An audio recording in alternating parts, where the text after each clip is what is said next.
Have you ever wondered what actually happens in that split second after you type a web address and hit enter? Before the page even starts to load?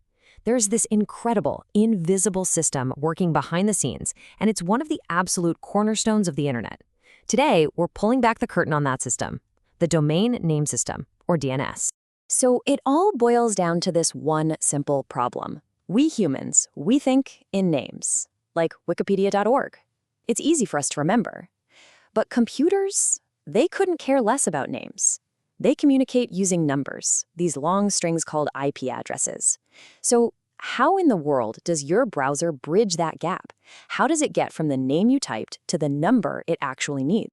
Well, the answer is DNS. And honestly, the best way to think about it is right there in the title. It's the internet's phone book. It's that simple. You know your friend's name, but to actually call them, your phone needs their number. DNS does precisely that for the internet. It takes the domain name you give it and looks up the correct IP address so your computer can make the connection. It's a really elegant solution to a massive global problem. Okay, so what does that lookup process actually look like? Let's follow the journey of a single request, from the moment you hit enter in your browser all the way out to the web and back again. It happens in the blink of an eye, but there's a lot going on. It's basically a four-step quest for information. First, your computer asks what's called a DNS resolver. Think of this resolver as your helpful local librarian. It asks, hey, do you have the number for wikipedia.org? Now, if the librarian doesn't have it written down nearby, it moves to step 2. It asks a root server. The root server is like the master index for the entire library of the internet. It doesn't know the exact answer, but it knows who to ask next. It'll say, I don't know, but that's a .org address. Go talk to the TLD server that handles all the .org domains. So, for step 3, our resolver goes to that top-level domain server. This server is a specialist.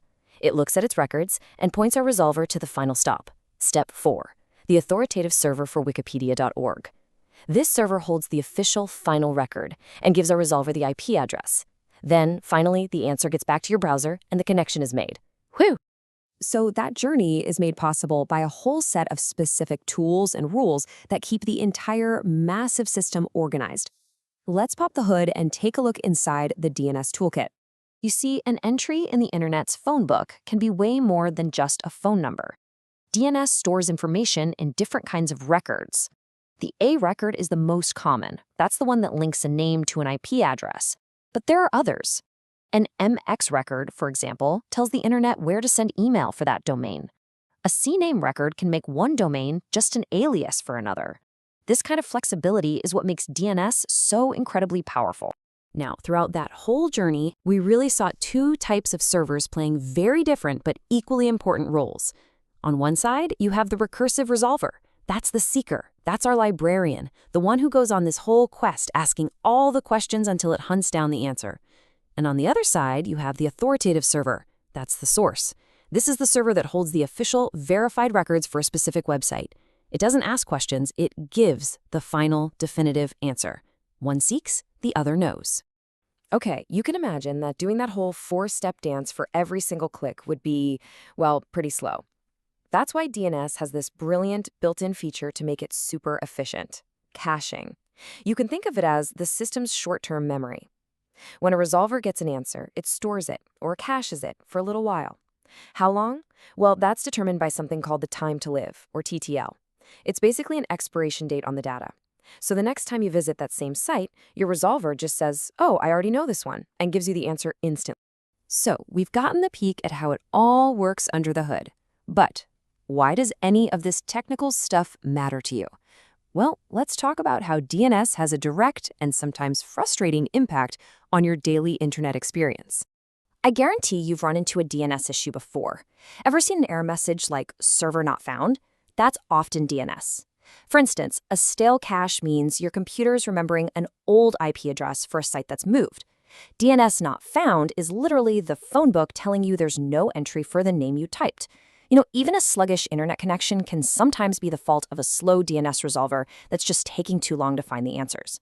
This is actually why some tech-savvy folks choose to switch their DNS provider to something faster or more private than what their internet company gives them by default. When you really step back, the importance of this system is just massive. I mean, think about this. Without DNS, you'd have to memorize the IP address of every single website you visit. Could you imagine trying to remember dozens, maybe hundreds, of random number strings just to browse the web? It would be impossible. DNS is that invisible layer that makes the internet human-friendly.